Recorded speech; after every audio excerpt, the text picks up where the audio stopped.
Bismillahirrohmanirrohim. Assalamualaikum warahmatullahi wabarakatuh. Selamat pagi. Jumpa lagi di mata kuliah Teori Pembangunan. Dan semoga kalian baik-baik saja di rumah, jaga kesehatan, cuci tangan selalu, dan juga jaga jarak. Dan kali ini kita meneruskan kuliah yang sebelumnya tentang teori-teori klasik di dalam ilmu teori pembangunan. Dan kali ini kita membahas teori yang keempat atau model yang keempat, yaitu kontra revolusi neoklasik fundamentalisme pasar. Check this out. Kita akan membahas apa itu kontra revolusi neoklasik. Kontra revolusi menurut negara maju adalah aliran kebijakan makro yang lebih mementingkan pada sisi penawaran atau supply side macroeconomics. Ini merupakan teori ekspektasi rasional di mana gelombang swastanisasi perusahaan milik negara menjadi milik swasta. Untuk negara pengembang, kontrarevolusi berarti pasar yang lebih bebas dan juga ditinggalkannya campur tangan pemerintah di dalam ekonomi nasional berupa regulasi dan juga perencanaan statis dan juga kepemilikan perusahaan milik pemerintah. Kemunculan teori neoklasik ini tidak dapat dibendung lagi, di mana mereka menandingi pentingnya sebuah peran negara di dalam teori ketergantungan nasional. Di sini neoklasik sangat cepat dan menandingi argumen pentingnya peran negara tersebut. Nah, pendukung dari teori neoklasik ini atau neoliberal ini yaitu dua lembaga donor internasional yang bernama World Bank dan juga IMF.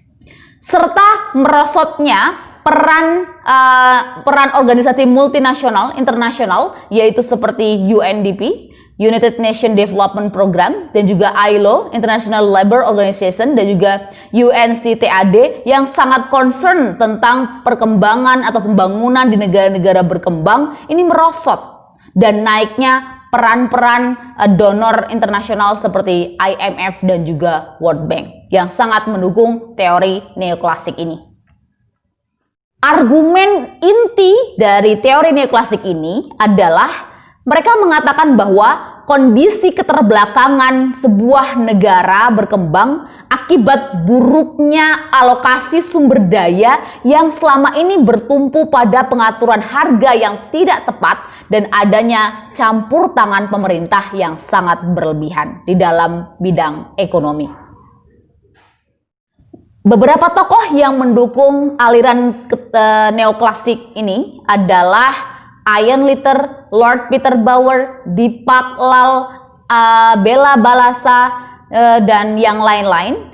Mereka mengatakan bahwa campur tangan pemerintah yang berlebihan di dalam bidang ekonomi ini menyebabkan penurunan laju pertumbuhan ekonomi. Dan harusnya mereka menghendaki namanya pasar bebas atau free market, di mana naik dan turunnya harga barang maupun jasa bergantung pada permintaan pasar.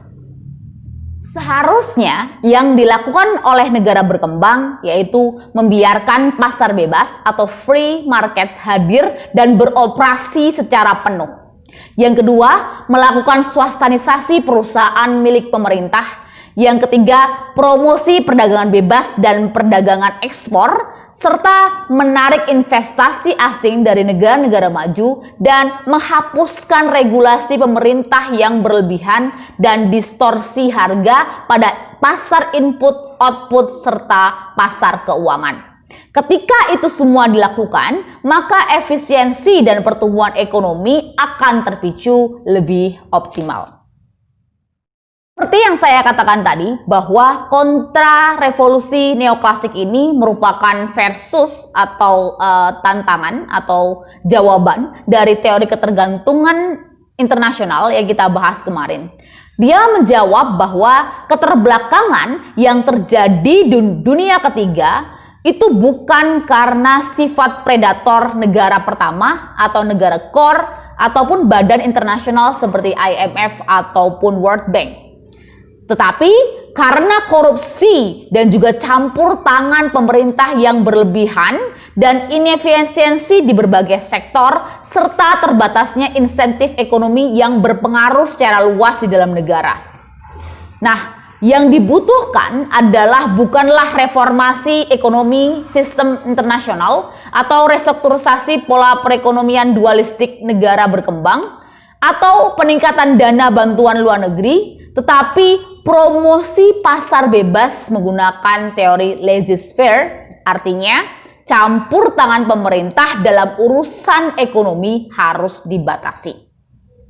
Nah, menurut laissez-faire bahwa urusan ekonomi harus diserahkan pada keajaiban pasar dan mekanisme tangan tak terlihat atau tangan tidak tampak. Laissez-faire ini dipopulerkan oleh seorang tokoh yang bernama Adam Smith di dalam bukunya The Wealth of Nations tahun 1776, di mana campur tangan pemerintah di dalam perekonomian harus dibatasi dan menyerahkan semua urusannya kepada pasar dan juga mekanisme tangan tidak tampak. Nah, yang akan kita kaji di dalam review yang akan kalian lakukan adalah ternyata negara-negara yang industrialisasi maju di Asia Timur seperti Korea Selatan dan juga Taiwan ternyata jauh dari kata laissez-faire. Karena pemerintahan yang kuat di dalam sebuah negara itu juga penting dalam mensukseskan namanya pembangunan yang sustainable.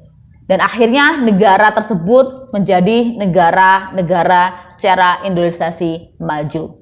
Justru negara-negara di Amerika Latin seperti Argentina karena menyerahkan semuanya kepada pasar, makanya menjadi underdevelopment atau pembangunannya menjadi terhambat. Di dalam teori neoklasik ada 3 pendekatan, yaitu analisis pasar bebas atau free market analysis. Yang kedua adalah teori pilihan public choice theory, dan yang keempat adalah pendekatan ramah pasar atau market friendly approach. Kita akan menuju pada pendekatan yang pertama, yaitu analisis pasar bebas atau free market analysis. Nah, pendekatan ini menyatakan bahwa pasar-pasar sendiri adalah sudah efisien. Pasar produk memberikan sinyal terbaik tentang investasi apa dan kegiatan apa yang paling menguntungkan. Pasar tenaga kerja mampu memberi respon tepat terhadap perkembangan sektor-sektor industri dalam penyerapan tenaga kerja. Dan produsen tahu apa dan bagaimana memproduksi agar efisien. Harga-harga produk dan faktor input mencerminkan kelangkaan suatu barang, jasa, dan sumber daya. Dan intinya semuanya diserahkan pada pasar karena pasar tahu bagaimana cara kerja dalam bidang ekonomi. Selanjutnya, yang kedua adalah pendekatan teori pilihan publik atau public choice theory. Teori ini juga dikenal sebagai pendekatan ekonomi politik baru atau New Political Economy Approach. Di sini mengatakan bahwa apa yang dilakukan negara dalam urusan ekonomi selalu salah. Warga negara memanfaatkan pengaruh politik untuk mendesak pemerintah dan juga politisi untuk membuat kebijakan dan juga mengabulkan tuntutan mereka. Dan banyak pihak yang mencari keuntungan cepat, misalnya dengan membuat kebijakan pemerintah sedemikian rupa yang akan menguntungkan bagi dia dan juga membatasi akses bagi pihak lain untuk mendapatkan sumber daya penting. Selanjutnya, pendekatan yang ketiga adalah pendekatan ramah terhadap pasar atau market friendly approach. Pendekatan ini mengakui adanya berbagai kelemahan atau ketidaksempurnaan pasar di negara dunia ketiga atau negara berkembang, seperti keterbatasan dan ketidaksempurnaan informasi, eksternalitas dalam pembinaan keahlian dan keterampilan kerja, dan pemerintah perlu aktif dan berperan dalam memfasilitasi operasi pasar. Contohnya, membangun fasilitas pelayanan kesehatan, mengembangkan lembaga pendidikan, melakukan investasi pada infrastruktur baik fisik maupun modal. Jadi, pendekatan ini melihat adanya perbedaan yang terjadi di negara berkembang, di mana negara berkembang itu belum stabil secara infrastruktur dalam bidang ekonomi, maka harus ada peran aktif dari pemerintah untuk membantunya dalam memfasilitasi perekonomian. Selanjutnya, kita akan balik kepada teori pertumbuhan neoklasik tradisional. Teori pertumbuhan neoklasik tradisional dipopulerkan oleh seorang tokoh yang bernama Robert Solow. Robert Solow ini menyatakan bahwa pertumbuhan ekonomi sangat dipengaruhi oleh pertumbuhan modal dan juga pertumbuhan tenaga kerja dan juga teknologi. Nah, Robert Solow ini merupakan lanjutan dari Harold dan Domar yang menyatakan bahwa investasi dan juga modal itu sangat penting di dalam pertumbuhan ekonomi. Dan Solow menambahkan dua variabel lainnya yang berupa tenaga kerja dan juga teknologi. Di mana semakin banyak tenaga kerja yang cakap dan juga teknologi yang canggih, maka terjadi pertumbuhan ekonomi. Nah, Robert Solow mendukung adanya pasar bebas. Ketika terjadi pasar bebas atau liberalisasi dalam bidang ekonomi, maka pasar nasional akan menarik tambahan di dalam negeri dan juga investasi asing untuk mendapatkan modal di dalam negeri.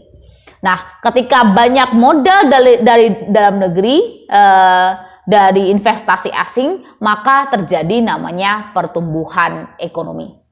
Nah, kita akan membahas apa perbedaan antara pertumbuhan ekonomi dan juga pembangunan ekonomi. Lantas, ketika pertumbuhan ekonomi itu baik, apakah pembangunan ekonomi itu juga baik?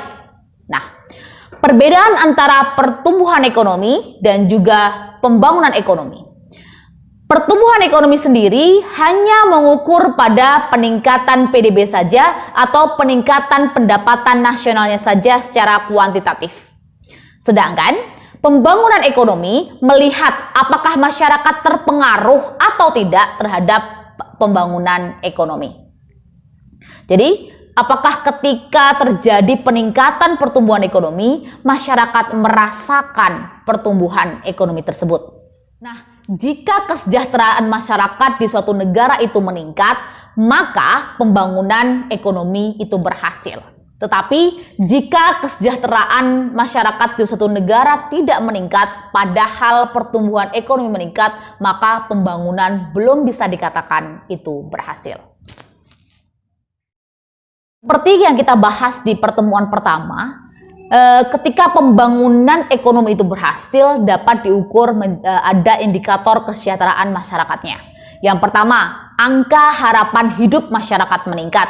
Yang kedua, standar pendidikan menjadi lebih baik. Yang ketiga, angka melek huruf yang tinggi dan pendapatan per kapita yang bertambah. Jadi, kita akan membahas perbedaan dari pertumbuhan ekonomi dan pembangunan ekonomi. Keberhasilan dari pertumbuhan ekonomi hanya bersifat kuantitatif, sedangkan dalam pembangunan ekonomi bersifat kualitatif, di mana dapat dirasakan berbagai lapisan masyarakat, dari masyarakat mulai masyarakat bawah, menengah, sampai atas. Dan dalam pertumbuhan ekonomi tidak memperhatikan pemerataan pendapatan masyarakat. Sedangkan dalam pembangunan ekonomi memperhatikan pemerataan pendapatan. Dan pertumbuhan ekonomi belum tentu dapat meningkatkan kesejahteraan seluruh masyarakat. Namun, dalam pembangunan ekonomi akan meningkatkan seluruh masyarakat karena memperhatikan kemerataan dan juga tidak adanya kesenjangan di dalam pendapatan ekonomi.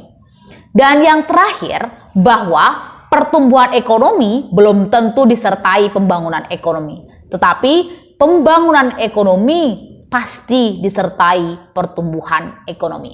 Nah, bagaimana bahwa pembangunan ekonomi ini dapat dirasakan oleh seluruh lapisan masyarakat dan juga menambah pertumbuhan ekonomi Indonesia. Jadi, dalam teori pembangunan ini kita jangan hanya melihat dari teori-teori yang kita bahas kemarin tentang pertumbuhan ekonomi, namun bagaimana pertumbuhan ekonomi yang telah kita bahas kemarin dapat mempengaruhi pembangunan ekonomi dan dapat dirasakan oleh seluruh warga negara sehingga warga lebih sejahtera. Akhirnya selesailah dalam pemaparan tentang pendekatan klasik di dalam teori pembangunan. Ada 4. Yang pertama, teori pertumbuhan linear dari Harold dan Domar. Yang kedua adalah teori perubahan struktural, dan yang ketiga adalah teori ketergantungan internasional, dan yang terakhir hari ini kita bahas adalah kontra revolusi neoklasik. Nah, meskipun banyak perdebatan di dalam pendekatan klasik tersebut, namun ada beberapa hal yang kita bisa ambil manfaat dari teori-teori klasik tersebut. Yang pertama, dari pendekatan pertumbuhan linear, kita dapat belajar dari mana pentingnya investasi dan tabungan, baik modal fisik dan juga modal manusia dalam membina ekonomi jangka panjang. Dari pendekatan kedua, dari perubahan struktural, kita dapat menganalisis keterkaitan antara sektor pertanian dan sektor modern dan memanfaatkan penelitian empiris dari perubahan tersebut. Dan dari model ketergantungan internasional kemarin, kita bisa belajar pentingnya fungsi dan juga struktur perekonomian internasional. Dan dari teori yang terakhir kita pelajari hari ini, dari model neoklasik, kita bisa belajar keberhasilan pembangunan ekonomi menuntut dari bukan hanya peranan pemerintah saja atau peranan pasar saja, tapi peran keduanya. Terima kasih, sampai di sini perjumpaan kita pada materi kali ini tentang kontra revolusi neoklasik. Semoga bermanfaat dan silahkan direview yang kemarin antara perbedaan pembangunan ekonomi di Korea Selatan dan juga Argentina dan disubmit di Schoology. Terima kasih, semoga bermanfaat. Jaga selalu diri di rumah, jaga kesehatan, dan sampai jumpa till next time, dan wassalamualaikum warahmatullahi wabarakatuh.